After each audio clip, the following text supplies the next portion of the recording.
साम्राज्य न्यूज, सामान्यांचा असामान्य आवाज। पद्मश्री मारुती चित्तमपल्ली यांचे वृद्धापकाळाने निधन झाले आहे। ते 93 वर्षांचे होते। मागील महिन्यातच त्यांना पद्मश्री पुरस्काराने सन्मानित करण्यात आले होते। सोलापुरात राहत्या घरी त्यांचे निधन झाले। चित्तमपल्ली यांचा जन्म 1932 साली झाला होता। 30 एप्रिल 2025 रोजी राष्ट्रपतींच्या हस्ते त्यांना पद्मश्री पुरस्काराने सन्मानित करण्यात आले होते। काही दिवसांपासून त्यांची प्रकृती खालावली होती। ज्येष्ठ लेखक, आंतरराष्ट्रीय कीर्तीचे पक्षीशास्त्रज्ञ, वन्यजीव अभ्यासक मारुती चित्तमपल्ली यांना पद्मश्री पुरस्कार नुकताच जाहीर झाला होता।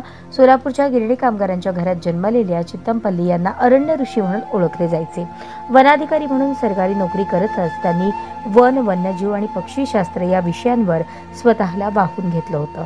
चित्तमपल्ली यांनी सोलापूरच्या TM पोरे स्कूल आणि नॉर्थकोट टेक्निकल हायस्कूल मधून शालेय शिक्षण आणि दयानंद महाविद्यालयामधून उच्च माध्यमिक शिक्षण पूर्ण केले। त्यानंतर पुढील व्यावसायिक शिक्षण त्यांनी स्टेट फॉरेस्ट कॉलेज, कोइंबतूर आणि बंगळुरू, दिल्ली, कान्हा राष्ट्रीय उद्यान, मध्य प्रदेश, डेहराडून येथील संस्थांमधून घेतले। त्याचबरोबर त्यांनी संस्कृत, जर्मन, रशियन भाषांचाही अभ्यास केला। राज्य सरकारच्या वन विभागात 30 वर्ष त्यांनी नोकरी केली। या कार्यकाळात ते मेळघाट व्याघ्र प्रकल्पाचे उपसंचालक देखील होते। या प्रकल्पासह कर्नाळा पक्षी अभयारण्य, नवेगाव राष्ट्रीय उद्यान, नागझिरा अभयारण्य यांच्या विकासात त्यांचे महत्त्वपूर्ण योगदान आहे।